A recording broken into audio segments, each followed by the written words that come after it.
एक bypass already हम लोग का निर्माणाधीन है, जिसमें कि एक सिर्फ आरओबी का काम बचा हुआ है, जो मधौल से प्रारंभ हो करके और जो हम लोगों का कांटी मोड़ जो हम लोग बोलते हैं वहां तक पहुंचेगा मोतिहारी रोड पर। इसके अतिरिक्त रिंग रोड का स्वरूप लेने के लिए ईस्टर्न बाईपास की घोषणा माननीय मुख्यमंत्री जी ने की थी, उसकी स्वीकृति दे दी गई है, उसकी सैद्धांतिक सहमति एनएचएआई के स्तर से दी गई है और उस रिंग रोड के बन जाने से, जिसकी लंबाई लगभग 17 किलोमीटर होगी, सीधे जो दरभंगा से हम लोग पटना की तरफ जाते हैं उसके लिए एक अल्टरनेट बाईपास हम लोगों को मिल जाएगा, जो समस्तीपुर रोड को भी क्रॉस करेगा और जो नेपाल जाने के लिए एक नया एनएच बना है मझौली से चरौद तक, उसको भी एक कनेक्टिविटी प्रदान करेगा। इसके अतिरिक्त जो हमारा पुराना बाईपास है, जिसको हम लोग चांदनी चौक से बखरी रोड तक का जो हम लोग बाईपास बोलते हैं, वो 6 लेन के रूप में विकसित किया जाएगा। इसमें लगभग 90 करोड़ की राशि खर्च होगी, उसकी प्रशासनिक स्वीकृति दी गई है। इसमें 4.5 किलोमीटर नाले का भी निर्माण होगा, जो बाजार समिति के आसपास हम लोग देखते थे कि जल जमाव होता था, तो उसकी समस्या का निराकरण हो जाएगा। और उस 6 लेन रोड के दोनों तरफ 2.5 मीटर का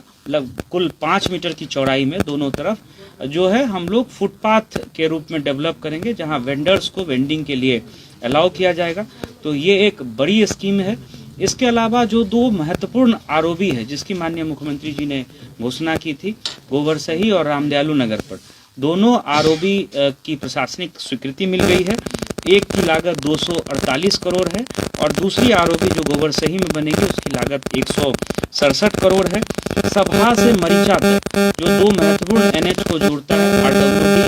ग्रामीण कार्य विभाग है, वो 30 करोड़ की लागत से इस पथ का निर्माण करेगा।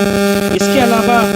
जो हम लोगों का चंदवारा पुल है, तो पुल बन करके बहुत दिनों से पड़ा हुआ था, जिसके अप्रोच रोड का निर्माण होना है, इसको हम लोगों ने फेज 1 और फेज 2 में डिवाइड किया है। फेज 1 में जो एग्जिस्टिंग रोड है, चाहे वो नगर निगम का हो या ग्रामीण कार्य विभाग की सड़क हो, उसको चौड़ीकरण करके बांध रोड का उपयोग करके पूरा हम लोग जो है प्रयास करेंगे कि अप्रैल के अंत तक, इसमें टेंडर भी हो गया है, हम लोग इसको शुरू करवा दें। इसमें 98 करोड़ की लगभग लागत आएगी, प्रशासनिक स्वीकृति 98.72 करोड़ की मिली है।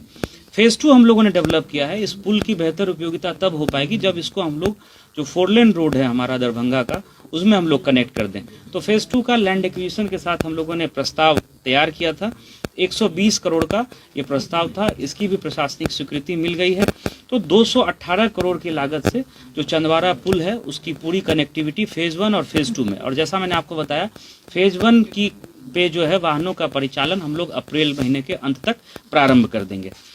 इसके अतिरिक्त चांदनी चौक से लेकर के भगवानपुर चौक तक का जो एरिया है वो काफ़ी, उसमें ट्रैफिक जैम और ट्रैफिक का लोड रहता है, उसको भी रोड को हम लोग 6 लेन करेंगे। इसको लेकर के भी 44.76 करोड़ के चौड़ीकरण की स्वीकृति कैबिनेट से मिल गई है, विभाग ने हम लोगों को सूचित किया है। और इसमें जो वहाँ वेंडर्स है जिनके कारण जाम की समस्या लगती है, उनको भी हम लोग व्यवस्थित तरीके से उनके लिए प्लेटफॉर्म तैयार करके एक पोर्शन में जो है भगवानपुर चौक के पास ही उनको हम लोग व्यवस्थित करेंगे।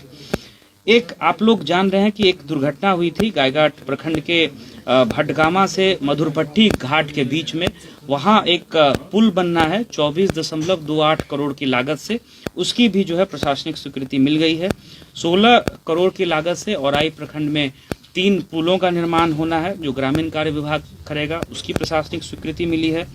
बंदरा प्रखंड अंतर्गत बरगांव से शंकरपुर पथ है, इसमें 11.61 करोड़ राशि खर्च होगी, इसकी भी स्वीकृति मिल गई है। और 10वीं और जो अंतिम महत्वपूर्ण माननीय मुख्यमंत्री जी की घोषणा थी कि बैरिया बस स्टैंड का नाम जो है अमर शहीद बैकुंठ शुक्ल जी के नाम पे किया जाए, इसकी भी घोषणा के बाद जो है स्वीकृति विभाग से मिल गई है। तो ये बड़ी योजनाएं हैं जिनके धरातल पर उतरने से न सिर्फ शहर का बल्कि शहर के आसपास के एरिया का और ग्रामीण क्षेत्र का भी जो है बेहतर विकास हो पाएगा और बेहतर तरीके से जो है लोगों को, चाहे वो आवागमन की सुविधा हो या जो बिजनेस के लिए जब नया बाईपास बनता है या नया जब कोई रास्ता बनता है, तो हम लोग देखते हैं कि उसके आसपास का जो फ्रिंज का जो लैंड की चाहे वैल्यू हो या जो इंफ्रास्ट्रक्चर हो उसी तरह से तेज गति से बढ़ता है। तो हम लोग ये मान करके चल रहे हैं कि ये नया एक इकोनॉमिक कॉरिडोर बनेगा। जो माननीय मुख्यमंत्री जी की घोषणाएं हैं उनको हम लोग अक्षरशः जमीन पे उतारने के लिए सारे विभाग के सारे पदाधिकारी लगे हुए हैं और उस दिशा में जो भी मदद जिला प्रशासन की तरफ से संबंधित विभागों को होगा उसको हम लोग तत्परता से पूरा करेंगे और जमीन पे हम लोग उतारेंगे। इसके लिए टेंडर की प्रक्रिया कब से होगी?